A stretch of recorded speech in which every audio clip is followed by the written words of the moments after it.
menginformasikan pengembangan metode Amphibisore dalam memecahkan masalah untuk menumbuhkan berpikir kritis siswa kami.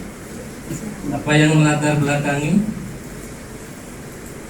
Yang melatar belakangi adalah belum optimalnya berpikir kritis siswa dalam memecahkan masalah.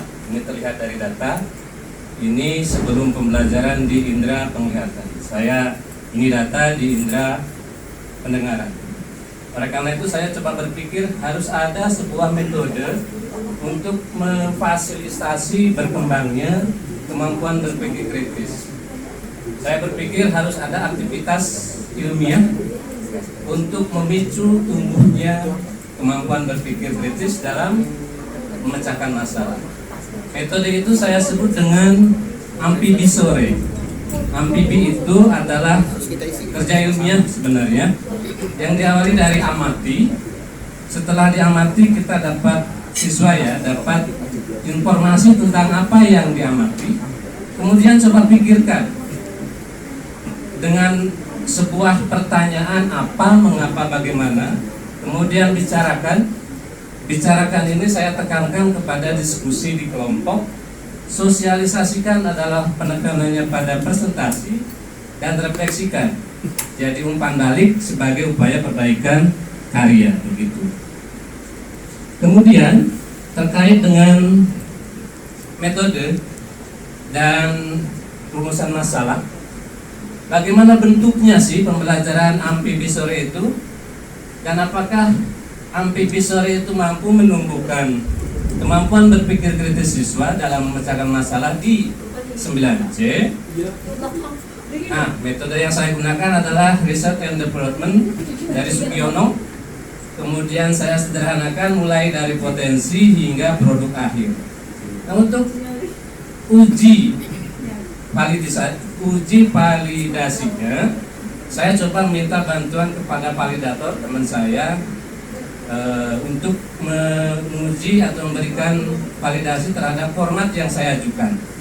Kemudian untuk tahap uji pemakaian 9C, saya menggunakan one group pretest post-test design. Jadi pretest dan post-test saya juga mengacu dari Sugiono. Kemudian untuk menentukan apakah pretest dan post-testnya ada perbedaan, saya menggunakan uji Wilcoxon ring test, yaitu uji berpasangan untuk kelompok tunggal.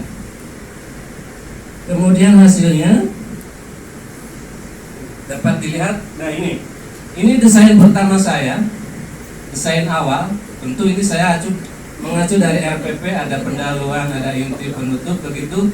Ini format awal. Kemudian saya coba untuk kembangkan menjadi desain revisi dengan menambahkan sebuah inovasi di sini, yakni bentuk rincian kegiatan dari para siswa kita. Ya, ada pembelajaran secara kelompok, kemudian dihadapkan dengan sebuah permasalahan yang ditayangkan tentang penyakit dan gangguan indera penglihatan. Nah, dari situ kelompok mulai mengamati apa yang dilihat untuk mencari informasi, kemudian pikirkan, kemudian bicarakan. Nah, setelah itu dihasilkan sebuah produk berupa hasil kerja kelompok, kemudian coba disosialisasikan, kemudian coba diumpan balik dari rekan-rekan. Ternyata desain ini belum sempurna. Saya coba untuk memberikan sebuah inovasi baru, yakni untuk menjaga agar supaya tidak ada konsep yang salah. Maka saya coba untuk menambahkan membuat kesimpulan secara klasikal dengan bimbingan guru, sehingga modelnya seperti ini. Jadi kegiatan Amphibisore itu di bagian inti dan di akhirnya penutup berupa penghargaan. Pendahuluannya ada 3, menyampaikan tujuan, apersepsi, dan menyampaikan hal yang terkait dengan pembelajaran. Ini dokumentasinya, ya. Saya coba untuk menyampaikan tujuan, apersepsi, kemudian membuat kelompok itu masuk dalam tahap pendahuluan, kemudian inti, amati, siswa melihat apa yang saya tayangkan, kemudian pikirkan, ada ekspresi memegang kening ya. Berarti di situ ada upaya untuk berpikir apa, mengapa, dan bagaimana. Kemudian ada diskusi. Salah satu siswa mencoba untuk bicara dengan gurunya untuk mendapatkan penjelasan, sosialisasikan, kemudian refleksikan dan penghargaan. Terakhir adalah tentang kesimpulan.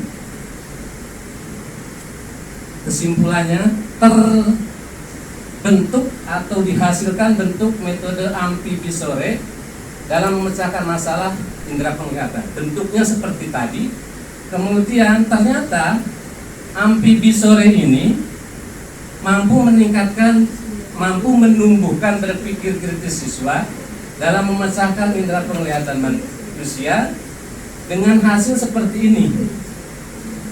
Ada nilai rata-rata post-test berpikir kritis 75, ada kenaikan, kemudian kriterianya baik dan ketuntasannya meningkat.